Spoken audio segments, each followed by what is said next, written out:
مکے میں بھی سب لوگ ایک ایمان کے لیول کے نہیں تھے، کچھ اعلیٰ ایمان والے تھے، کچھ کمزور ایمان والے تھے۔ پھر مدینے میں بھی آ کے اگر مدینے کے بھی کوئی مسلمان اس میں مراد دیے جائیں تو اس میں بھی سب ایک لیول کے نہیں تھے،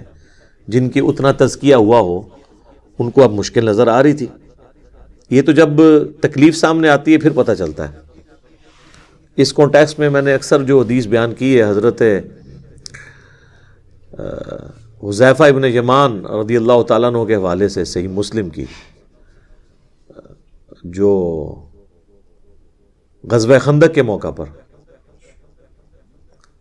تو وہ تیرے ہوتے جنم لیا ہوتا تو آپ نے دیکھا ان کے لیے کتنا مشکل وقت تھا۔ رازدار رسول ہیں،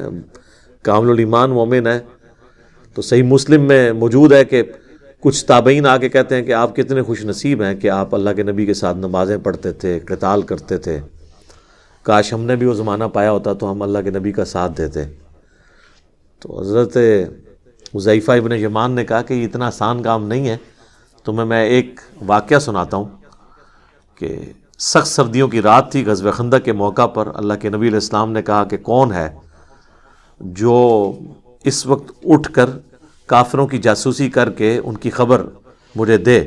اور قیامت والے دن میرا ساتھ اسے نصیب ہو۔ تو یہاں تو میرے لیے تقریباً سارا پاکستان ہی کھڑا ہو جاتا، اس لیے کہ نہ تو جانا ہے نہ کھڑا ہونا ہے کی ضرورت ہے،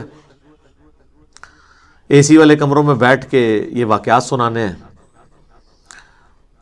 تو سیدنا حذیفہ کہتے ہیں کہ کوئی شخص بھی نہیں کھڑا ہوا۔ نبی علیہ السلام نے دوسری دفعہ اناؤنسمنٹ کی کہ کون ہے کہ جو اس وقت جا کے کافروں کی جاسوسی کرے ایک سردیوں کی رات میں اور قیامت کے دن اللہ کے نبی کا ساتھ اسے نصیب ہو۔ اس سے بڑی کوئی چیز ہو سکتی ہے؟ اللہ کے نبی کا ساتھ، شفاعت، جنت الفردوس میں حضور کا ساتھ۔ کوئی بھی نہیں کھڑا ہوا، تیسری دفعہ بھی کوئی نہیں کھڑا ہوا، چوتھی دفعہ حضور نے کہا حذیفہ، تو کہتے ہیں میں نے دل میں سوچا کہ اب تو اٹھنا پڑے گا، اب تو اسپیسیفکلی حکم، اب تو ایمان والا معاملہ ہے۔ پہلے تو کوئی بھاگنے کی گنجائش تھی کیونکہ جنرل حکم تھا۔ تو کہتے ہیں کہ میں اٹھا تو حضور علیہ السلام نے فرمایا کہ جاؤ کافروں کی جا کے جاسوسی کر کے مجھے خبر دو، اور دیکھنا کوئی ایسی ویسی حرکت نہیں کرنی ہے کہ ہمارے لیے بعد میں تم مصیبت کوئی کھڑی کرے لینا۔ تو کہتے ہیں کہ میں اٹھا تو اس وقت بڑے بوجھل دل کے ساتھ اٹھا، لیکن جیسے ہی اٹھا تو مجھے ایک نہ نظر آنے والا کمبل جس طرح کے اڑا دیا گیا ہو، گویا کہ میں ایک گرم حمام میں داخل ہو گیا۔ یعنی یہ ایک معجزہ ظاہر ہوا اللہ کی طرف سے۔ اور کہتے ہیں میں اسی طریقے سے باہر نکل گیا، مجھے کوئی ٹھنڈ نہیں لگ رہی ہے، مجھے یوں لگ رہا ہے جس طرح میں گرم حمام کے اندر کسی کنٹرول انوائرمنٹ میں چل رہا ہوں۔ حتیٰ کہ میں نے کافروں کو دیکھا کہ وہ رات کے وقت اپنے نیزے اور تیر وغیرہ اور تلوار وغیرہ یہ تیز کر رہے ہیں، اور کہتے ہیں ایک لمحے کے لیے تو ابو سفیان میرے تیر کے نشانے پہ بھی آ گیا، اور میں نے ارادہ کیا کہ میں اس کا کام تو ختم کروں نا، کیونکہ وہ سردار تھا کافروں کی طرف سے۔ پھر مجھے حضور کی نصیحت یاد آئی کہ کوئی نواں موازنہ کھول کے آ جائیں، تو میں پھر رک گیا۔ کہتے جب میں واپس آیا نبی علیہ السلام کی خدمت میں جیسے ہی حاضر ہوا، رپورٹ کیا، تو دوبارہ سے مجھے جو ہے نا ٹھنڈ لگنا شروع ہو گئی۔ یعنی باہر گرمائش میں تھے، اندر آ کے ٹھنڈ، کوئی معجزہ تھا۔ کہتے ہیں کہ میں جب مجھے ٹھنڈ لگی تو نبی علیہ السلام نے اپنی مبارک چادر میرے اوپر ڈال دی، اور وہ کہتے ہیں بس وہ چادر ڈالنے کی دیر تھی مجھے نیند آ گئی اور میں سو گیا۔ پھر جب فجر کا وقت ہوا تو حضور نے مجھے جگایا کہ حذیفہ اٹھ جاؤ۔ تو یعنی وہ حضور علیہ السلام نے یہ بھی شفقت فرمائی کہ دنیا میں ایک انعام دیا، ان کو چادر بھی دے دی۔ بہرحال یہ صحیح مسلم کی حدیث غزوہ خندق کے کانٹیکسٹ میں اس بات کا واضح ثبوت ہے کہ یہ بات کرنا آسان ہے، دین کے لیے تکلیفیں اٹھانا بہت مشکل کام ہے۔ آج جہاد اور قتال کے واقعات لوگ کتنے مزے لے لے کے سناتے ہیں۔ ابھی یہ رمضان شریف کا مہینہ چل رہا ہے نا، ابھی یہ 17 رمضان آئے گا تو آپ غزوہ بدر دیکھیں لوگ کس طرح بیان کر رہے ہوں گے، جیسے کہ آج ہی اگر بدر دوبارہ ہو تو یہ سب سے آگے ہوں گے، لیکن کوئی آگے نہیں ہوگا۔ ہم لوگ تو معاشرے کی ڈر کی وجہ سے سنت کے مطابق رفع الیدین کے ساتھ رکوع میں جاتے وقت اور اٹھتے وقت نماز پڑھنے کے لیے تیار نہیں ہوتے۔ ہمارا معاشرہ ہمیں جو ہے وہ نشانہ بنا لیتا ہے، رشتہ دار بنا لیتے ہیں، ایون بے نمازی بھی میدان عمل میں اتر آتے ہیں سمجھانے کے لیے کہ تنو کیا ہو گیا ہے۔ تو عقائد کی اصلاح اور سسٹم کو للکارنا، شرک کے اوپر بولنا، یہ تو بڑا مشکل کام ہے۔ تو بہرحال جب مصیبت کا وقت آتا ہے اس وقت ذرا پرابلم اور کھڑی ہو جاتی ہے۔ بخاری اور مسلم دونوں میں موجود ہے، حضرت سہل ابن سعد الساعدی، یہ شروع کے مسلمانوں میں سے ہیں، بدری اصحاب میں سے ہیں، اور یہ آخر میں جو فوت ہوئے اصحاب ان میں سے حضرت معاویہ رضی اللہ تعالیٰ عنہ کا انہوں نے دور پایا ہے۔ تو جب لوگ حج کے لیے آیا کرتے تھے نا، تو یہ بیت اللہ میں بیٹھ کے لوگوں کو نبی علیہ السلام کی باتیں سنایا کرتے تھے۔ ظاہر ہے اس وقت تابعین تھے، دور دراز سے لوگ زیارت کے لیے آتے تھے، جو کوئی 2-4 اصحاب رسول بچ گئے ہیں ان کی زیارت کریں، صحبت کریں، ان سے باتیں ڈائریکٹ سنیں۔ تو چونکہ آل امیہ کا دور تھا اور ممبروں پہ حضرت علی پہ سب و شتم ہو رہا تھا،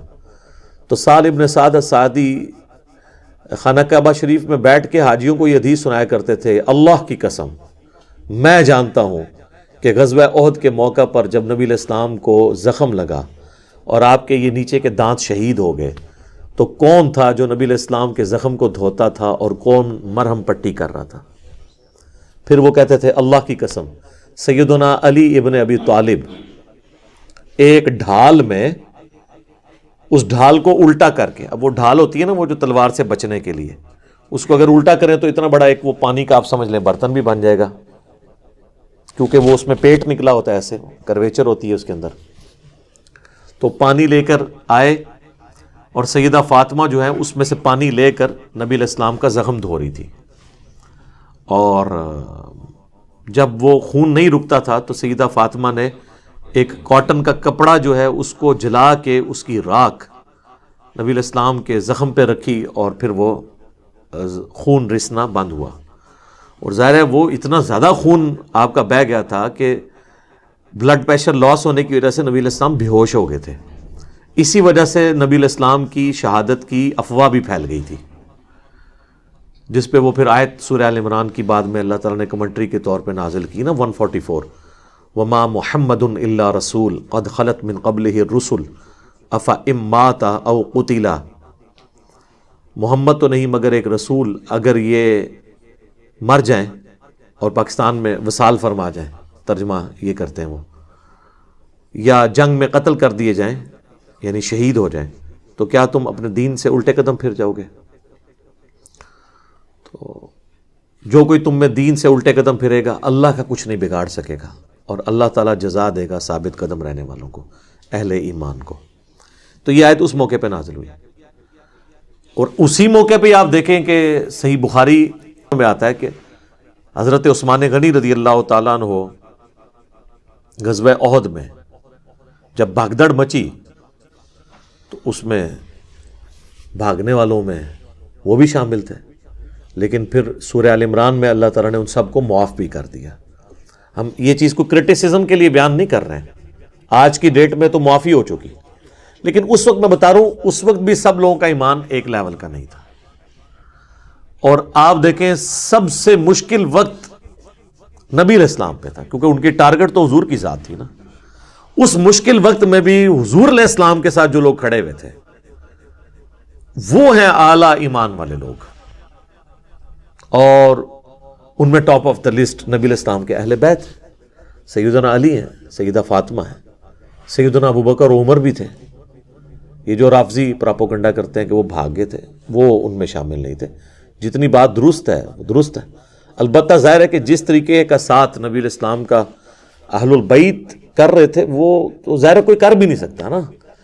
اس کی جینون ریزن ہے کہ اولاد سے زیادہ ماں باپ کا غم کسی اور کو ہو نہیں سکتا، تو حضور علیہ السلام تو ایک باپ کی جگہ تھے حضرت علی کے لیے، پرورش کی ہوئی تھی ان کی، سیدہ فاطمہ تو ویسے ہی بیٹی تھی۔ تو